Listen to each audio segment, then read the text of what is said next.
Hi, and welcome to the SaVeg Podcast. I'm Rose, also known as Cheap Lazy Vegan on YouTube. And I'm Daniel, one of your favorite guest stars on Cheap Lazy Vegan's YouTube channel. We're two friends who love to talk about the latest trending topics. So get comfortable and join us while we give our savage take on just about everything. You are currently listening to the previous episode of this podcast, but if you would like to listen to this week's episode and get some exclusive content, go over to patreon.com/the SaVeg Podcast. Hello, everyone, and welcome to this week's episode of the SaVeg Podcast. Hello, everybody. Welcome back. Welcome, welcome. And today's a little bit of a special episode. Well, not special. Every episode's special. Every episode's special, Daniel. Yeah. We're going to do a little bit of a deep dive. We talked about this before. I finally caught up. I've watched the documentary. We're going to be talking obviously about the OJ Simpson documentary. So if you haven't seen it yet, or if you don't know the case yet. Yeah, or if you don't know the case yet, spoiler alert, go onto Netflix or get up to speed with what's going on and then watch this episode because there's definitely going to be some spoilers. Are there though? I feel like it's such a well-known case. True. But there's some spoilers in a sense that we're going to get into some details that maybe you didn't know. Exactly. Because the documentary is very in-depth. And I think one thing that I want to talk about as well as we go through this as well, because obviously documentaries can be like a little bit biased, all that sort of thing. But I really want to like take a look at like a holistic level, like when we talk about this. And there's just so many fucking points that we need to discuss. But Daniel just finished watching it, if you can't tell. Yeah, and I'm like heated up. I'm so irritated. This is why it was killing me when I had finished watching it and you hadn't started. I was like, damn it, Daniel, you need to watch it because I want to talk about it and I need to talk about it. And now I haven't, like, it's been maybe a couple weeks since I've seen it. Well, so it's not as fresh in my mind. So now I'm annoyed. I think that it will. You'll quickly. I will be reinvigorated. You will definitely. But before we get started, guys, just as a friendly reminder, obviously, we launched YouTube memberships. Yes. So there's a link in the show notes if you want to join YouTube memberships where you do get exclusive content every single week, or not every single week. Sorry, you get exclusive content on there, and all the content's ad free. Similar to Patreon, which we also have, which is patreon.com/the SaVeg Podcast. All links are in the show notes. Yes, guys, join us. Join our memberships. Okay. Ooh, one last PSA. Can people still register for the the Rocky Mountains, Canadian Rockies camping and hiking trip that me and Daniel are both hosting, which is happening in August of 2025. That is still happening and that is still available for booking. I think there's only 5 spots left though. So if you want to come, make sure you book. And also I'm hosting a vegan trip in Mexico City in May. So that's also going to be linked below as well if you guys want to join in Mexico City for a very fun vegan tour. So there you go. Woohoo! Woohoo! All right, guys. So OJ and also, Simpson. By the time this comes out, we'll be in Mexico as well. Oh yeah, we're gonna be in Mexico ourselves. We're gonna be in Mexico ourselves. We're going to Mexico this week. This week. So actually, maybe we'll be back from Mexico. Who knows? Either way. No, because this will go out. This will go out while we're in Mexico. To the members only though first. Yeah. So members only will get this while we're in Mexico. Yes. We're going for our friend's wedding. So that should be fun. Yeah, there's a big group of us going, and it's gonna be so much fun. I'm excited because I think it's like day 1 or day 2. I think it's day 1. After we arrive the next day, we're going on the yacht. Yeah, we're doing a yacht party. Woohoo! And then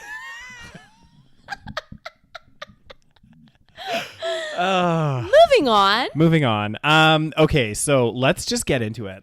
So if you don't know, let's just do a little, recap. Background, just Cliff Notes summary version of this whole case. So OJ Simpson, in the 90s, sometime in the 90s. It was 94 Okay, we're going to have to get some actual.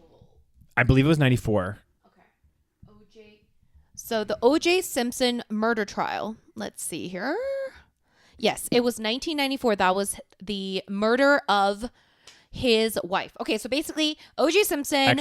His ex-wife. Yeah. So OJ Simpson was married to this woman. Her name was Nicole Brown Simpson. And after they had split up, she ended up dead along with another dude, Ron Goldman. And the story with Ron Goldman is so fucking sad. It's so sad. It's like wrong place at wrong time. Totally literally wrong place at the wrong fucking time. Yeah. So And the saddest part, I mean, not the saddest part. The saddest part is that he died. Mm-hmm. The other sad part is that because like he wasn't as well known, a lot of people like don't even mention him when they're talking about this whole case. But basically, Nicole Brown Simpson and Ron Goldman were both found dead, like right outside of or near Nicole Brown Simpson's house. Yes. And then OJ Simpson, the ex-husband, was like the main suspect for the murder. So he was arrested, but then in trial, he was found not guilty. Yes. Okay. And he was this like famous, very well-known football player in the NFL. He did movies. He was an actor. Yeah. Like everyone loved him. And so he was found not guilty. And this was like one of the most controversial verdicts in history. Yeah. And it was like also one of the most televised and very much like one of the first trials to be so heavily televised, which is another issue. Yeah. It was like one of I think I remember them saying in the documentary that at one point, like one of the things they're like there was like 58 or 60 million people that were tuning in every all the time to watch this trial. And we have to remember that this is in like 90s, right? So we didn't really have much like reality television. We didn't have smartphones. We didn't really use internet. So imagine this is like the main source of entertainment, which is kind of fucked. I know. So people would be in their homes watching it on TV. And well, it says here on the on this page, it was around 95 million people were watching it at the time. Which is insane. Like that's more than like TV shows. That's more than double the population of Canada. Yeah. At least at the time. Yes. So like that is fucked.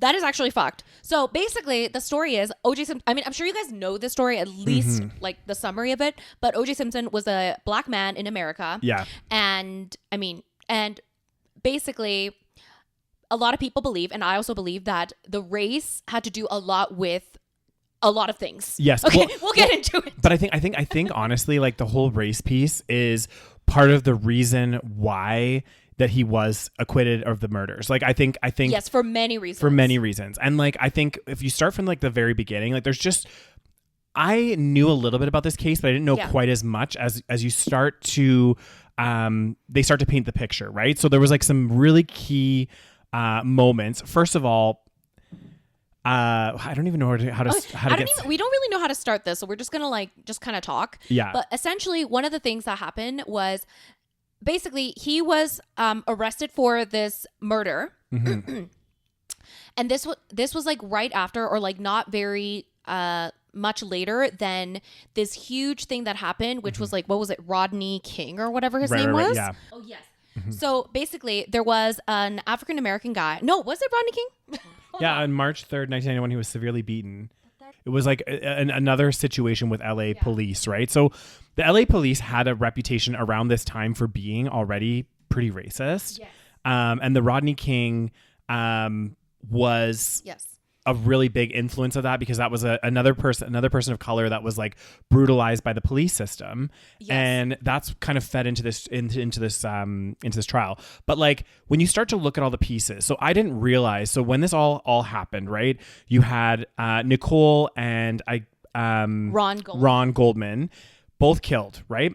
Then you had this, so you don't know, so the timeline starts to get a bit weird because then you have OJ Simpson's driver, who was never part of the trial. Or no, the driver was. The other guy wasn't. The guy from the airport. Oh, okay. Well, that's okay. Yeah. So okay.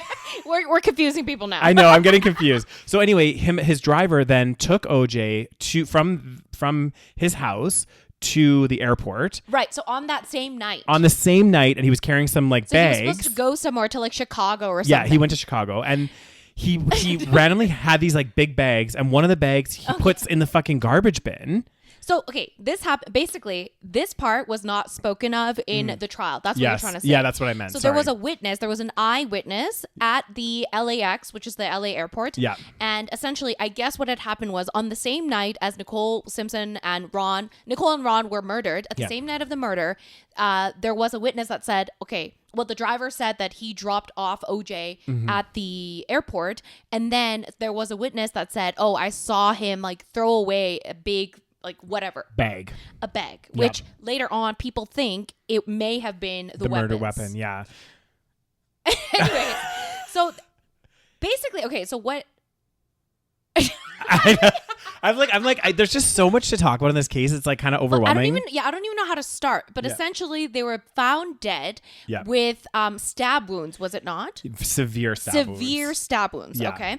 And so ultimately, what had happened was they were found dead, and OJ was the main suspect for a few different reasons. Yeah. There were tons of evidence. This is the part that kills me. Okay, so they start to talk about the evidence. Okay, there was his white Bronco, which was, again, there was like blood droplets and in his car. Thank you. In his car, there was like blood droplets. There was some on the handle of it. There was his blood all at the crime scene. Yeah. In numerous places, not just in one spot, in like a shit ton of places. There was Nicole and Ron's blood found in his vehicle. Like, there was just so much evidence that was mounting up to be like, what the hell was going on here? There was a glove. The controversial. The glove drives me fucking insane. I know. The controversial glove thing. So there was a glove found at the scene of the crime, and then there was a glove. The matching set was found behind this like thing behind OJ Simpson's house. Okay. Because he had his like house, and then like kind of at the back of it, they found this other glove, and they're like, okay, what the fuck? And the glove again had OJ's blood on it, had Nicole's blood on it, had Ron's blood on it. It's like, okay, cool. So we have these matching set of gloves that have all this evidence on, and how did it magically appear at fucking OJ Simpson's house? And what kills me is like, this is like one of the most famous parts of the trial, which by the way was fully televised. Oh God. And of course, like, this is an actor. Okay, let's just also like put that into perspective. This is an actor. He obviously, and he cares very much about his image, and he knows how to put on a show. Like, he's very charismatic.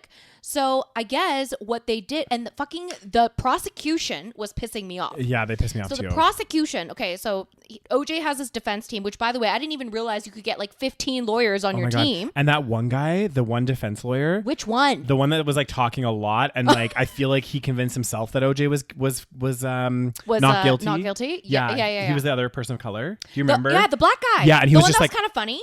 Kind of funny, but then also really annoying because he was like, well, obviously the gloves didn't fit because it was planted. The glove was planted at his house. First of all, so fucking stupid. You could tell the guy, like, OJ. So basically the whole thing was like, the prosecution was like, oh, this was apparently the big mistake that the prosecution made. Yeah. Because the prosecution basically was like, okay, why don't you try on this glove and see if it fits? Right. Whereas it's like, they don't even know if it's gonna like fit. And we know that OJ can put on a show for the cameras. So it's like, you can pretend, and it's a leather fucking glove, okay? Yeah. You can pretend that shit doesn't fit, okay? It's not that hard because leather gloves are kind of like small. You kind of do have to dig in to get your and he was wearing what do you call it?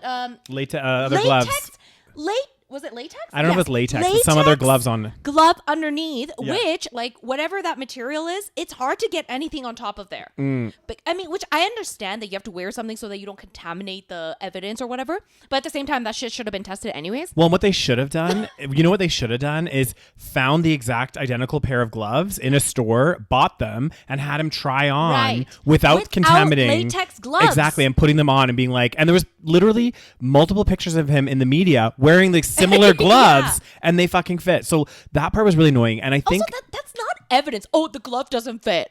I know. How's that fucking evidence? Like, that's fucking stupid. Okay, so then if the glove doesn't fit, like, this is the thing that really pissed me off too. There was certain pieces where the defense was like, okay, for example, the glove not fitting. All right, sure. Let's take it at face value and say that the gloves didn't fit him. Okay, then the next question is, how did his blood, Nicole's blood, and Ron's blood all end up on those same gloves?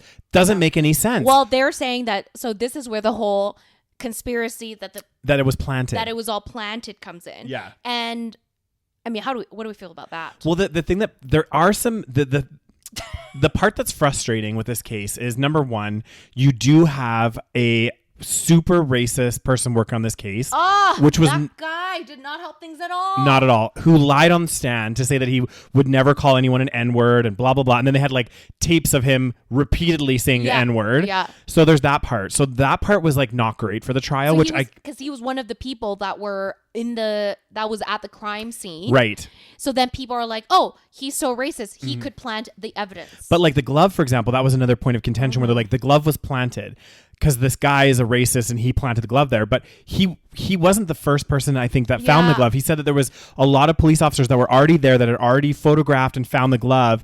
And he also looked at it, but he wasn't like the main person for that. So there's that.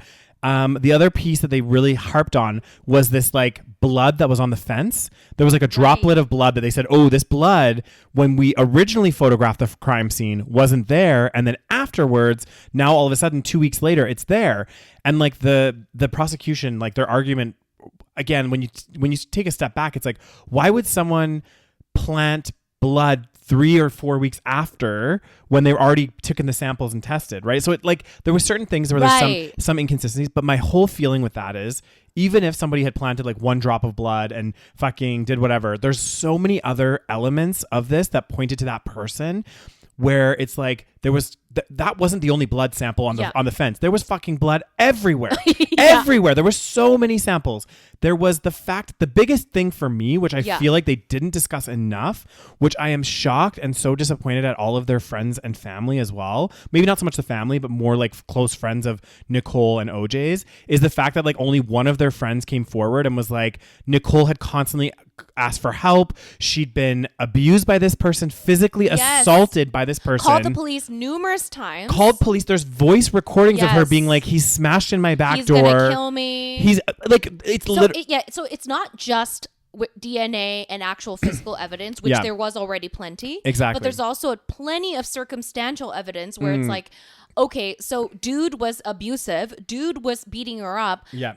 Nicole had called the police multiple times saying he's breaking into my house. He's here. Like, he's going to beat me up. He's going to kill me. There was reports of him stalking her outside of her house. Yes. There was a neighbor or someone that had commented that he was like walking around her house with like a baseball bat or some shit. There was all of this. All of that evidence. So much shit there where I'm just like, and that I feel like was really overlooked in this whole discussion because the defense really turned it onto the fact that there was a racist police person and they tried to take all the focus onto this one person that was like racist in the LA police and go on that.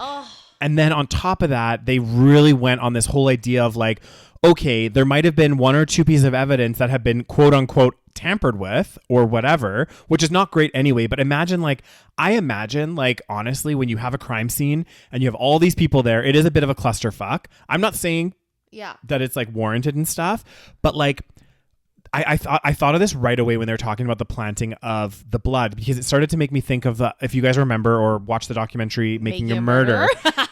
There's so many differences here, right? So in Making a Murder, you have somebody that allegedly killed someone in like a garage that was like full of shit everywhere, and they found 1 drop of blood, right? They found one drop and they were like, oh, like it could be planted. Okay, that's warranted. If in this case for OJ Simpson, the only drop of blood that tied him to the scene was the one on that fucking fence, then I understand. Then I'm like, okay, there's some merit here to being like something was planted. Or if the glove was the only thing that was the like tying piece to him to that thing, and there wasn't a history of abuse, a history of all this other shit, then I would be more like, oh, okay, there's something weird. But like if somebody like if this was a murder scene right here in this room, there's fucking shitloads of blood everywhere, all this stuff. And then there's one piece of blood on a door handle that shows up 2 weeks later for whatever reason. And they're like, it was planted. It's like, what about all the other blood? What about all the other shit? But the thing is, I think this is what's so frustrating. It's like because OJ Simpson is rich or like was rich, and he can hire. This is why, like, there's no such thing as innocent and guilty. There's such thing as rich and fucking poor. Okay? There's nothing else. And like, what bothers me is that like for the prosecution, I'm assuming that they work for like the government or something, like they're prosecutors. Like, I'm sure they make decent money, but I don't think it's as much money as like a private lawyer. They would not make as much right? as So a it's like private lawyer. So I think like within this sort of system, it's like, if I were in law, like you would want to more likely you want to make more money. So you want to work in the private side. Yeah. So all the good people Like, all the stronger lawyers, like I assume, will work for the private side, and they have like maybe more incentive to win the case or whatever. And he can hire like 50 lawyers, which I just thought, because like I knew that Kim Kardashian's dad or whatever the fuck, he was on the case, but I didn't realize he had like he was just kind of sitting there. Yeah, like he never said any. I mean, I'm sure he did say anything in the trial. Yeah, but like. I didn't realize he was just like part of this giant team. Of like a team of like 20 lawyers. Of like 20 fucking lawyers. I know. And I'm like, okay, so basically if you have money, you can have like every lawyer that specializes in whatever. Yeah. So one guy, maybe he's good in the courtroom. One guy, maybe he's good at like, finding little loopholes or whatever. So you can have like all these different people in one team, and that makes your like dream team. Exactly. And then you're basically fine, because all they have to do, and this is another fucking thing that pisses me off. It's like, which I understand, but at the same time, it fucking pisses me off. Yeah. All they have to do is not prove that he's innocent, but create any narrative under the sun that may be plausible enough so that it creates a tiny shadow of doubt. That's exactly, and that's what they did. Because basically, like, you can't convict someone based, basically, you have to, if you convict someone guilty, it has to be like, beyond reasonable doubt or beyond something. A reasonable doubt. Yeah. But as long as you create any form of reasonable doubt, which, like, if you're the defense, God, fucking the world's your oyster. I know. Like, come up with any story. Exactly. Right? Like, and that's what they did. They really they pulled on the racism of police. You had the Rodney King case that happened, which already, LAPD is, known for this kind of like racist behavior. And now they're saying, oh, well, that's why they're targeting OJ Simpson, because he's black, and they want to charge him for this murder. And it's crazy because, again, like, if I was on the jury, for example, and again, let's talk about the jury for a second, because that was also controversial. Because remember that they were originally going to have it in like a certain area of LA, right? And then it was originally going to be a mostly white jury or something like this. Yeah. But then I think it was because of the Rodney King case, or because of all of this scrutiny. Yes. Of the fact that, like, yes, the thing is, like, racism, very real, and still now very real, and of course. Especially in the 90s, probably even more real. But anyways, so like obviously they were kind of like, oh, we can't have a white jury because then it's gonna look bad again. Right. I think it was something like this. Yeah. And then either way, they moved where they were gonna have the trial, where they were gonna have like majority black or something. And then this whole case was, and then obviously if you have a majority black jury, it's more like there's no such thing as unbiased people, right? We're all going to be biased to some extent. And then when you play on the emotions of the black people in the jury, like, of course, like, racism is real. And they saw what happened with Rodney King. They're thinking, oh, they're targeting another black man. So all you have to do is say like play on the race thing a bit, and then now you've created yourself a But I think great defense. This is true. But I think, like, honestly, and again, I wasn't there. I'm not, obviously I was not one of the jurors, but like, so I feel like when you're presented with a case like this, you have to look, because they did bring up some of the, there was, and I'm still so disappointed in all of their friends, like Nicole's friends, like, just none of them came forward because they were like nervous or whatever to talk in front. There was that one guy that did, and he got so much backlash for it. Right. And was he black? He was black. That's also why. He got back. See, the racial divide is insane. Yeah. And because it was televised, like, exactly. 100 million people were watching. So people you're like, should not be, as much as it's entertaining for everyone. Yeah. But like for an actual case, like to make it serious, like you should not be televising. No, it should not be. Like, why is it televised? Like, it's crazy to me. But anyway, so like, I just remember he was the only one that came up and spoke about, because really a big part of this case, not regardless. Obviously, the forensics is really important, and there was all that, but that was kind of starting to get tainted with all this other bullshit of them saying, "Oh, and at planting." the time, DNA evidence wasn't as highly regarded. It was fairly new. Exactly. So people weren't as convinced of DNA evidence. Yeah. And they didn't know much about DNA evidence. So they thought, okay, maybe it's very easy to contaminate, or which it is. But anyway, like, people just weren't aware of how strong DNA evidence could be. Exactly. And like, this is the thing, again, like I've mentioned before, it's like, take a step back. It's like, look at this case from like a holistic view, right? Like, you have somebody here who has repeatedly beaten this woman to the point where she's called the police. She's been in fear for her life. She was literally, and this is after they've split up. They're exes, right? And he's still showing up at her house, fucking banging in the back door. What a fucking crazy I know. psycho. And the fact of the matter is, the fact that he could do that all the time, like, it just blows my mind. It's not a far cry from going from there to actually killing her. You know what I mean? Like, yeah. I'm not saying that everybody that does that will become a murderer, but like, it's what would you call it? Like it's a gateway. Yeah, it's like, like first it starts with a little slap. Exactly. Then you're gonna start to beat her up. Yeah. Then it's gonna be maybe with like strangling. You know, it's just gonna. Yeah. And none of this is that's the worst part though, is she had talked to so many people about it. She like their friends, like a lot of people knew that he was physically violent with her. So I'm just shocked that not more people came forward at the trial and were like, look, this is, you know, as much as I love OJ Simpson, because apparently everybody loves him, even though he seems kind of like a piece of shit. I'm not going to lie. Well, but at the time though, it's like because he had this public image and this persona, you know, so it's like people had this image of him. Yeah. That's another problem, right? We have this famous person that has maybe a clean cut image. He's like an NFL star. People love their football in America. True. So they're like, oh my God, he's like this amazing guy.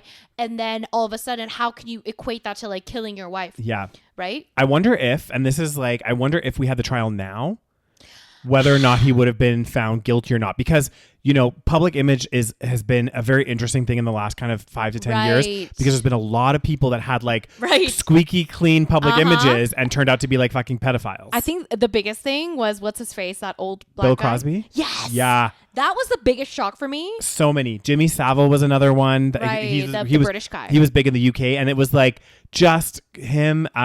You know, obviously you have the Epstein case. You have all of these people. You have Diddy now. Like, it's never trust old men. I know. Men in general, middle-aged to old. I know. God. Always. I know. It's like, it's just fucking creepy and gross. Name one female celebrity that has had a case like this. Well, I mean, there's been females involved, like with the Epstein case. Remember, he had his like Giselle. Wait, was it Ghislaine? Ghislaine. I can't remember her name. But anyway, she was involved. Famous though? What is her thing? She's not like famous. I think she's like a socialite or something? Yeah, she's from like a wealthy family, I believe. See. But like, you're right. It generally is. And it's just like, now I feel like maybe if this case had been happening now, there might be like more. Maybe because there's a little bit more awareness. Exactly. Yes. So people would have been like, you know, it's great that he has this person. There's more awareness that I think in general, there's more awareness now that someone's image and what they put out in the media isn't necessarily correlation in who they are in real life, right? Yes. So I think that because of all of these cases, the public's woken up to it more. But at the same time, it's interesting because I thought, okay, because like the jury, right? They're not allowed to, you know, converse with others. So when you're when you're part of the jury, you're like in the hotel and you're like locked up there. Fucking no one can talk to you. So would they have been like that for 8 months then? Because the trial went on for 8 fucking months. Can you fucking imagine? That's no. So you're in a fucking hotel. You have no one to talk. Because I don't think you're allowed to talk to people. Are you? Yeah, I don't know. And like probably obviously not. At the time, even now, I don't think you're allowed to like use the internet and stuff. Like I don't know. It's like a big case, right? So you're supposed to basically not have outside influence. And then you have and also like, I feel like the prosecution, I don't know if this is the way that the documentary showed it. Obviously I never watched the entire trial, but like based on what the documentary said, it seemed like the prosecution like never mentioned a lot of the evidence that was, you know, presented. And like, they weren't using all their cards, right? Like, it's like the defense was using, like, as much as I hate it all, like the defense did a good job. They did. At what they're supposed to do, which is why it's not about justice. They're trying to poke holes. Exactly. It's not about justice. It's not about actually finding the truth. The defense's job is to defend their client and find holes in the prosecution's argument. That's it. Whereas the prosecution, like, they didn't use all their cards. Like, they had all these like eyewitnesses, which, you know what, at the end of the day, even if it's not scientific, as long as you present it to the jury and they're convincing enough and you use enough emotion, they can be convinced of anything. Exactly. And I think in this case is a perfect example is they just relied so much on this forensic evidence, right? They're like the forensic evidence, which is great. There was a lot of forensic evidence, but when you have the defense kind of poking holes in that, it's like, okay, what's our plan B? We still want to talk about the forensic evidence, but let's try to get more people and start talking about who this person was to Nicole, how he was brutalized her, all of this other stuff, and try to get more people to come forward on that. Let's start talking to other eyewitnesses that like have seen things. Like, let's start to build a different story that doesn't rely solely on the forensic evidence. It starts to paint a whole picture as to who this person was. Like, don't get me wrong. If OJ had never had any history of violence, had never done any of this stuff, like the saddest thing of this whole thing is like there is literally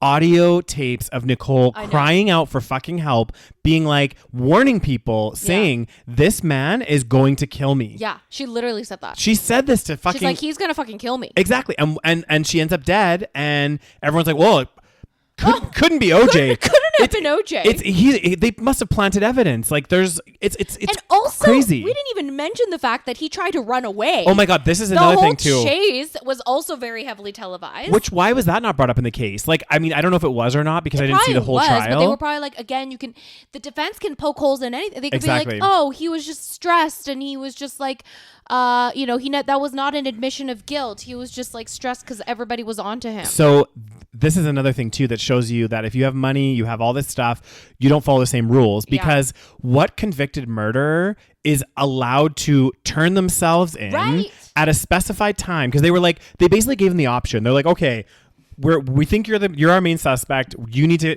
They didn't go and arrest him, which is what they fucking normally do when someone's a suspected killer, suspected of murder. Exactly, of two people. It's like normally they would go and arrest the person and be like, hey, you're going. They're like, oh, you know what? Actually, tomorrow at like 10 a.m., do you agree to come and walk yourself to the police station? Yep, I agree. I'll do it. Don't worry. His whole team was like, yep, OJ will be there. Yeah. Then he does the whole fucking runaround for like a day or two where he like fucking disappears. Yeah. No one can find him. And then his whole prosecution team as well were like, oh, well, we don't know where he's gone. What's happened? Oh, who knows? And it's like, you guys are the ones that you should take some accountability here, because you agreed that he would be here at this time. And now you're just being like, oh, he wanted to call his kids. Oh, he wanted to. No. He's a convicted felon. Yeah. He needs to fucking be in the. And even the guy was like, we should have just arrested him. Like, why did we not just arrest him? I'm like, yeah, why didn't you? Yeah, why didn't you? Like, it's fucked up. Like, if all of a sudden I was like, people thought I was convicted of a double homicide. Oh yeah, can I just? Here's the thing. I'll call the police station. Hey, is it okay if I just like come in maybe tomorrow around like 11? Arrange a time. Yeah, I'll arrange a time that kind of works better for me. Yeah. And then I'll come in at that time. No, they would come to my house and they'd fucking arrest me. Yeah, it's because he was rich and famous. Of course, I think that's what it was. And then of course there's this high speed chase. He has a fucking gun. He's gonna shoot himself. Yeah, it's like it was a whole thing. I was like, okay, I know this is too much. It was too fucking much. I was like, everyone was watching that shit too. I know. It became like literally one of the episodes in this documentary is called A Circus, and literally that's what it was. It was a fucking shit show circus, and like I feel so bad for Ron, the other victim. Oh, because you feel so bad for him. The poor dude. So basically, I think he was returning sunglasses. He was. So get this, guys. So I mean, if you've seen the documentary, you already know, but. So from this documentary, you found out that Ron actually, he worked at this restaurant. No, did he work at? No, I don't think he worked. Oh, did he? Yeah. He worked at this restaurant that, or like part-time or whatever. He was like trying to like, I don't know. He was trying to be an actor. Yeah. Making his way, part-time working at a restaurant. And it was a restaurant that Nicole and her family frequently went to. So they had gone there. And he was friends with Nicole. Yeah, he was friends with her as well. And so they had gone there, obviously had a good laugh, chatted, blah, blah, blah, blah, blah. She left and went home, but she had forgotten her sunglasses there. So I can't remember if he called her. I think he did maybe call her or something had happened and was like, oh, I'll just drop them off at her house because I'm friends with her. I know where she lives. She's not far from here. So I'll go and return these sunglasses. So he goes to return the sunglasses. And again, we don't know the whole story, but allegedly he goes there. And whoever was, I mean, let's just be honest, it was OJ. He was like hiding because obviously he had just killed Nicole. And I guess Ron came and OJ just jumped out of a bush and just started fucking. Right. That's what we think happened. That's what they say. That's the alleged story. Yeah. And then he got killed as well. Either like, yeah, that's probably what happened. Or maybe he like witnessed him killing. Who knows, right? Yeah. But you know what got me like in this whole documentary? So one of the. I don't even know what he was to OJ, this like older white man. I think he's like OJ was more than just a client to me. Like my kids called him like Uncle OJ. Was he white? Okay. He was white and bald. I can't remember. Anyway. Basically at the end, was he the one that was like, yeah, I asked OJ if he was guilty. Yes. And OJ said, hey, listen, if she had, this is what he said. He's like, you know what? This is like years after the trial. So he was already found not guilty. And then this old man is like, kind of thinking OJ's he fucking did it. Yeah. Again, another person that was friends or in OJ's circle. And this is the thing that's fucked up is like all of this stuff that happened, like again with the abuse and everything else, everybody in OJ's circle, even his friends, knew about it. Like a lot of them would be like, OJ, like, they knew that he was like abusing his ex-wife and all this other stuff.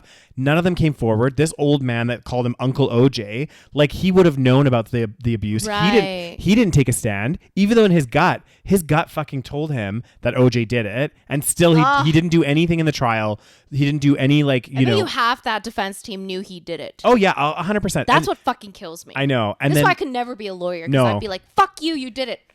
Exactly. And I'm sorry, but even if it's like really difficult, I feel like it's like so important to come forward and just fucking speak your truth and about, and it could change anyway. But so this guy, this old man. It's hard though. Like, True. It's like you don't know. It's like someone, you could be friends with them already, right? So there's like this kind of conflict within your mind because you're like, this is my friend, but maybe he did it, maybe he didn't. Either way, that, and also there's all these like social repercussions. Yeah. There's also like fucking, it's all televised. It's racially divided. There's so many things. I think it's easier for us to say like, oh yeah, we would come forward when really we don't know. Like your life could be in danger. You don't want to fuck up your family.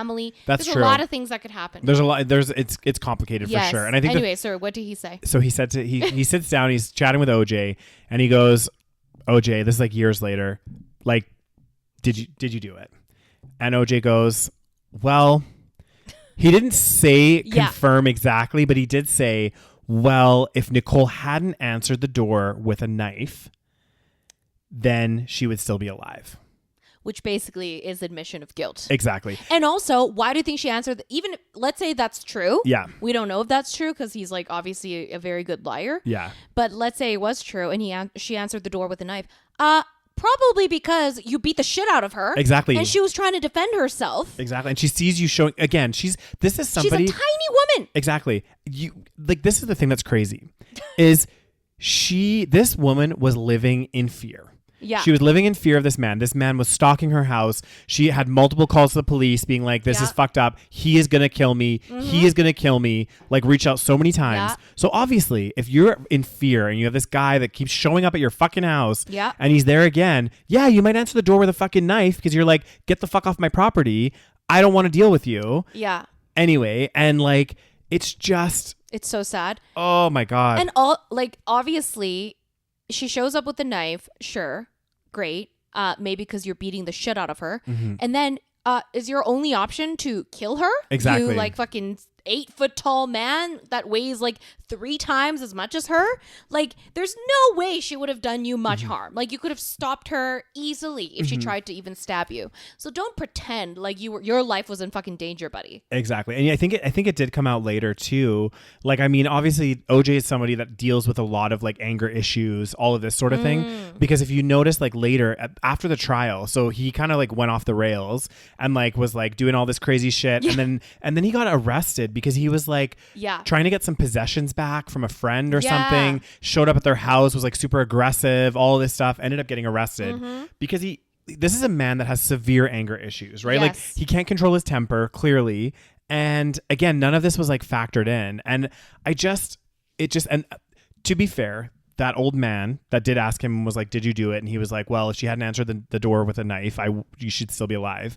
To be fair, after he said that was like, the guy kind of knew in the back of his head, but when OJ said that, it was like confirmation, and he actually did quit. He said at that point he was no longer a client. I couldn't with conscience like entertain like working with him.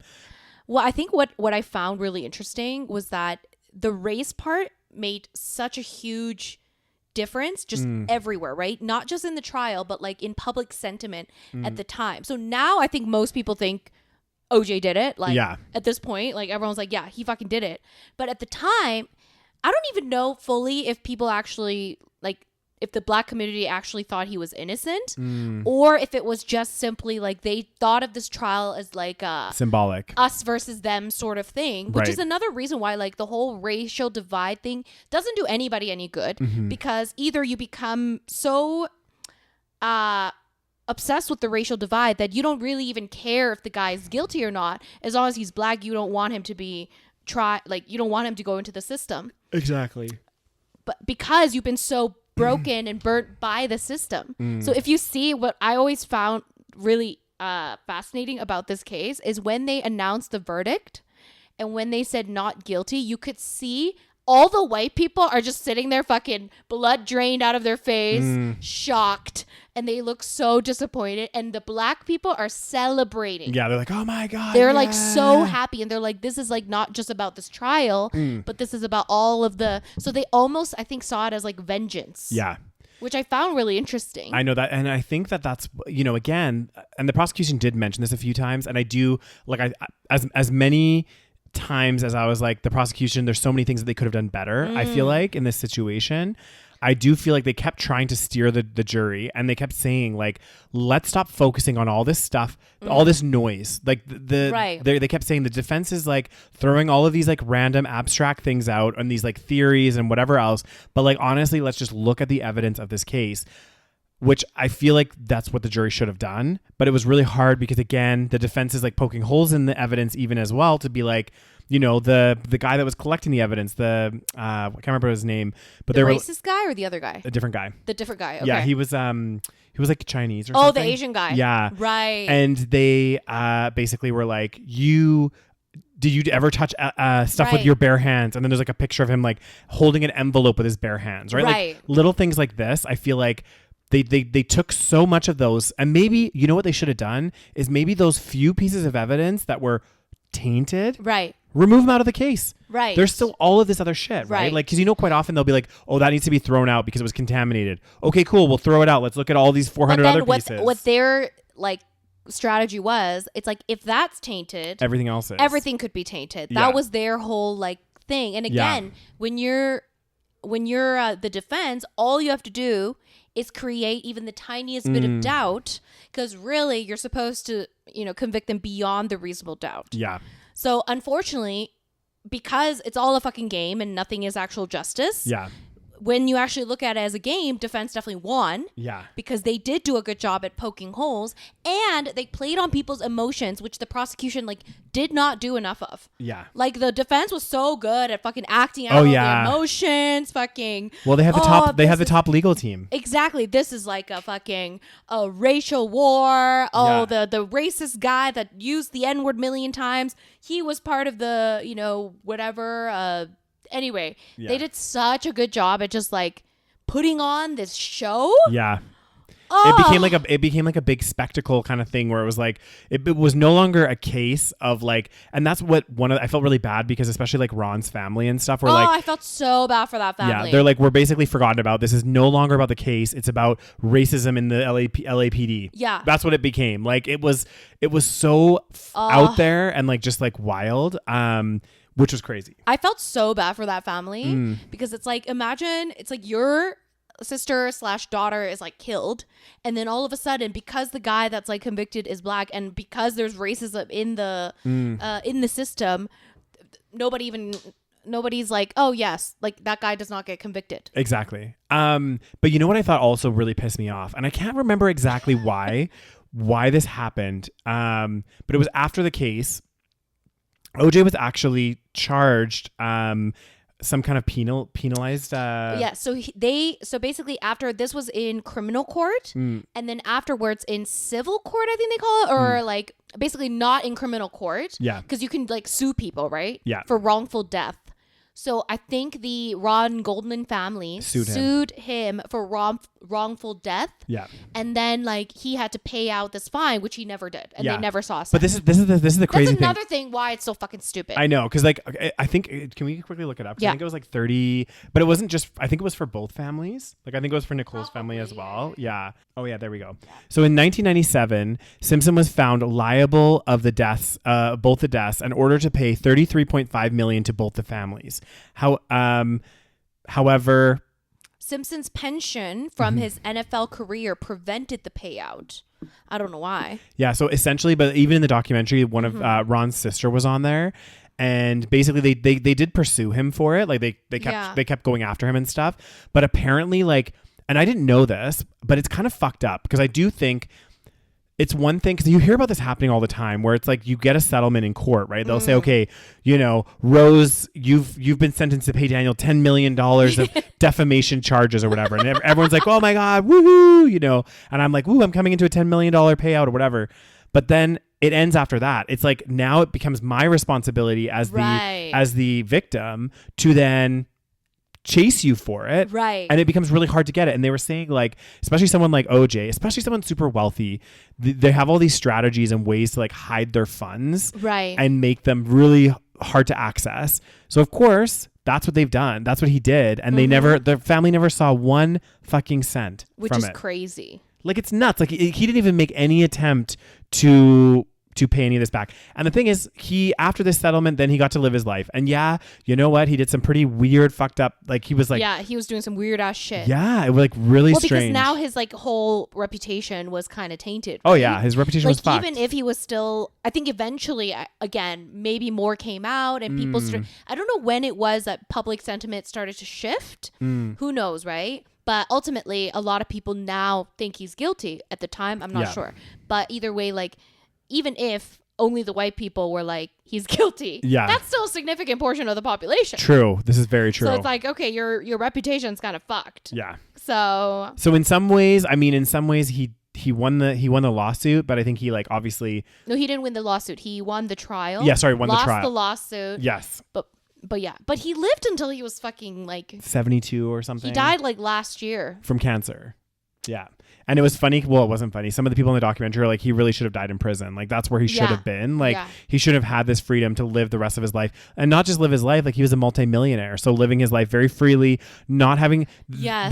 This is where I feel like there needs to be something done in the court system. Like, if somebody is held financially responsible or like found guilty and said, hey, you're ordered to pay a certain fine... The government or somebody should help in some way, shape, or form to either like seize assets or do something, because it's not just this OJ case. I've heard this like time and time again. So many times where people are like, yeah, I was ordered to pay this, but like, or someone was ordered to pay this, but I never saw a cent. Oh, another perfect example: apple cider vinegar. Whatever her name was, what was her name? Belle Gibson. Belle Gibson. So she was ordered to pay a fine of like 400,000 Australian dollars out to her victims, like basically that were wronged in her false information or whatever. Hasn't paid a cent. Yeah, and they're just living their lives. Exactly. Still so made there no checks and balances? Do they get like a letter every year being like, hi, you need to pay this? Yeah, I don't know how it works. I don't know. Like, you don't pay it? I think what they do is these people will like, again, offshore their money, do all this stuff. So it's like hard to access it. Like it's hard for them. Because you know what I thought could happen is like typically like I was under the impression like if regular everyday people fall under a lawsuit, I think that they can like garnish your wage or do something where they can like slowly take payment for stuff. But again, once you're in this kind of category of wealth, I feel like it becomes more tricky. So they can't take your assets or anything? Well, they must be able to do something. Like I don't understand how they can I don't know. Do this, like be ordered to pay a fine of $33.5 million and just not pay it. Yeah. Like how is that like how does that make sense? Uh-huh. So he basically got away with it in criminal court and basically got away with it in civil court. Yeah. Because he didn't really pay. Like, yeah, he lost the trial, but like he didn't actually pay the fine. Yeah. So what the fuck is the point of the fucking trial to begin with? Like, why even like? I mean, the family says, you know what? It's for like they still are happy that they went with it, so that like at least they could feel somewhat vindicated. For sure. But other than that, it's like okay, they spend all this money, probably tons of money on lawyers and stuff. And then they don't fucking see a cent. I know. It's like, what the fuck? Yeah. But it does sound like, well, I'm just like reading this on here. It sounds like if they start auctioning off some of Simpson's assets through the estate, they might get some money. Oh, so after he died, all of a sudden, now I can get some of his estate. Exactly. After he's gone and it doesn't matter anymore. Like, what the actual fuck? I know. It's kind of crazy. I just don't understand why or how like that can happen. So I don't fucking understand. Yeah. But the man is guilty as sin. Oh my God. After watching that documentary, I was just like, right? The whole time I was like texting Rose periodically. I'm like, this is making me so angry. Yeah. This is making me so angry. Cause again, like I compared it like the whole time I was thinking in my head to like Making a Murder, where I feel like he was set up, and I was like comparing the two. Right. And I was like, again, if, for example, even in the Stephen Avery case, if there had been mountains of evidence, right, and then there was one piece like that was tainted or whatever else, I'd be like, okay, that one piece is fucked up, but they still have all this other stuff. But again, it's like creating that doubt within the jury to be like, this stuff was planted, so everything was planted, everything's fake. This cop who actually, from the sounds of it, was involved with the case, but not like so heavily involved as they made it seem. Like there was other people. They like were like, well, it was this racist cop here that was trying to blame everything on OJ. Right. So it was crazy. That guy was so fucking weird. Oh my God. I was like, are you still racist? Because like he was kind of like, oh yeah, am I racist? Well, if I say no, you won't believe me or some shit like that. He said some weird line and I was like, he's fucking racist. Oh yeah, no, that man was a very racist man. Oh, like, he was just so racist. The things he was saying about black people, I was like, what the fuck? It was crazy. And even one of the guys that was on the documentary, he was like, yeah, I saw him leaving the police station because he had resigned, and he came and gave me a big hug, and he was like, racist. He was a black guy, right? Yeah, and he goes, "You're one of the good ones." Yeah, he goes, oh, where are the cameras when you need them? Oh yeah, you're one of the good black ones. Or something like this. It was like, oh my God. Basically, he wanted to make himself look good by hugging a black guy. Exactly. What like, the fuck? Just crazy stuff. This case fucking annoys the shit out of me. I know. It sucks. And it just shows you again, guys, like the moral of this whole story is if you have a lot of money, you can sometimes skirt around the law. That's essentially what it is. Not sometimes, almost all the time. Yeah. Okay? Like you have the thing is like, if you have so much money, like you have such an upper hand. Oh, that, huge. Like if you're found guilty, like fucking, there must have been no hope for you. Exactly. You know what I'm saying? Like it's like there must be a picture of you with the murder weapon with the person. You must have been caught with the smoking gun. And even then, your defense could be like, oh, well, he would just happen to pick up the knife in the area and was freaking out about it. I'm telling you, and if you don't have money, you're basically fucked. Yeah, I mean, that's the reality of the justice system, which sucks because that's just the way it is. But you know what other case fucking bothers the shit out of me? The Casey Anthony case. Do you know this case? Casey Anthony. The mother that like, again, she was found not guilty. Yeah. You don't know Is she the one where case? she allegedly like smothered her child or something? Yes. So like, the daughter, I think her name was Kaylee. Mm. She was like 4 years old. Okay. And this was another like huge trial. Yeah, I remember. It's coming back to me. This girl, she's like, the mother was like in her 20s, yeah. and the daughter was like 4, and she went missing, right? And the mom, Casey, did not call the police, did not report her child missing. A month goes by. Her grandparents, so like Casey's parents, were like, "Where the fuck is Kaylee?" And then Casey's like, oh yeah, she's been missing for a month. So the grandma calls the police and is like, my granddaughter has been missing for a month. Yeah. We don't know what's going on. And then basically Casey is like, oh yeah, our nanny took her. Nanny, like her name's Zanny the nanny. She took her. And then they found out that there was no such nanny. Yeah. The woman was found not guilty. It's crazy. But everyone's like, she's fucking guilty. Yeah. So I don't know, I don't understand. I think, you know what, honestly, the way I look at some of these cases, obviously we're not privy to all the information, right? But I think, high level, when you start to have all these very suspicious, very strange circumstances, such as, you have a mother, in this case, literally waits a month before even and it's not even her that calls the police, it's the grandparents. Right then and there, you're like, okay, that alone should be evidence. Exactly. Enough. So when you start to see these pieces that just don't seem to add up, it's so strange. And it's the same with the OJ Simpson case. There's just so many things where you're just like, okay, this person is obviously guilty because what person in their right mind, if I had a child and my child went missing for even a day, I would be freaking the fuck out, and I would be calling the police. Exactly. I'd be immediately call. So it doesn't make sense from that perspective to be like, how are you so chill about your child missing for a month? Exactly. It just doesn't make sense. It's crazy. Yeah. Oh, the nanny took him. Okay. Is it typical for your nanny to take your child for a month? It's insane. Yeah. That alone should have given her the guilty verdict. Yeah. Anyway, people are like, what the actual fuck happened? When things, I always say, when things start to not add up or they add up pointing in a certain direction, it's like, come on. But how does this even happen? Anyway, it's sometimes maybe it's because we're not in the trial. I feel like people, and also it's we have to remember, I also don't know how I feel about this whole jury system, because it's these are just random ass people that have no law training, no awareness of any They're just regular citizens, right? Which I guess in a way it makes sense because they're supposed to be like a jury of your peers or whatever the fuck. I think it's to take away some of the power of like just having it fall under like one, you know, like, I guess so. I mean, I don't know. But it's like still, these are just regular fucking people that you're like picking off the street, and like, you know, we know how smart the average person is. Oh God, you know, I was thinking about this, Rose. So just thinking about like the OJ Simpson trial. Like imagine, okay, so I've never actually been called to jury duty yet.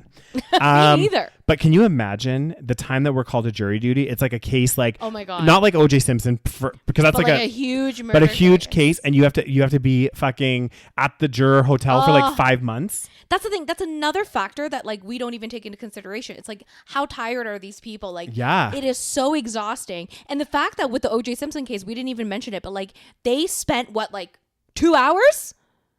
At usually with a big case like this, it could take days or weeks, if not weeks, right? Because you have to all agree. It has to be like a, what do you call it? You like have to deliberate. Yeah, you have to fully like all agree. Like you can't have one person disagreeing. You all have to somewhat agree. It has to be unanimous. Yeah. And usually that's very hard to get. But clearly the prosecution did not do a very good job, or the defense did a very good job at like creating this narrative. Yeah. That they literally, it was funny because like all the people that were working on the case were like, oh yeah, I was going to go to Hawaii with my family because we were anticipating that this was going to take like weeks to deliberate. But then like 2 hours later, they're like, oh, we have a verdict. It's like, what the fuck? It's crazy. It's like, so crazy.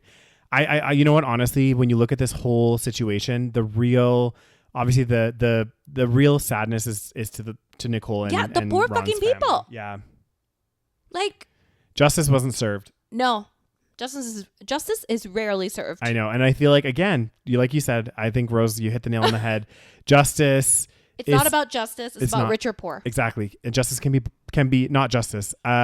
Verdict can be bought. Yes. Verdict can be bought. And then whether it's just or not, then and it normally is bought. 100%. Whoever's got the most money stands a better chance to win a trial, basically. Well, imagine if you like have no money and then you go for because you're allowed like everyone has a right to like a defense. Yeah. But then if you don't have money to get a lawyer, you would usually get like a public defender. And usually those people are underfunded. They don't get paid a lot. They have tons of fucking cases. I was going to say they have overwhelmed with cases. So they like don't really like, not that they don't care. I'm sure they do. But it's like, how can they care that much about one case? Exactly. And at the end of the day, it's just a job for them. Yeah, and it barely pays the bills probably based on how much work they're doing versus like, so again, it's like, you know, if you are a really good lawyer and really good at what you do, most of the time you'd probably go for the one that pays you more. Yeah. Which is, you know, working for a private, you know, law firm or whatever. And you see how these people make money. I mean, look at like Kim Kardashian's dad. That's because that was before they became rich and famous. They were already rich because their dad was like a high profile. You know what I mean? So like, you know, and obviously making good money. Yeah. God damn. And on that positive note, guys, that is our breakdown on OJ Simpson. Yes. Be interesting to know what you guys think. Do you think did OJ do it? Yeah. Are there any people that think that he's not guilty? Because that would be interesting. That would be interesting. And if you do think that he's not guilty, what are your reasonings? Like, why? I think even if people think that even if people think he should have received the non-guilty verdict, I think most people think he's guilty. They just think he's not guilty beyond a reasonable doubt. Most people they just think, oh yes, in the trial, they created enough reasonable doubt that in the justice system, you can't say he's guilty. Right. But I don't think many people would say he's not guilty. This is true. I don't know. I don't know. Who knows? Let us know. Yeah, let us know in the YouTube comments. Yeah. Make sure you subscribe to our channel if you haven't already. Join our YouTube memberships or join our Patreon for the amazing perks. And join us on the trips, Mexico City, Canadian Rockies. And we will talk to you guys very soon. Next week, actually. Next week. Okay, we'll talk to you next week. Bye.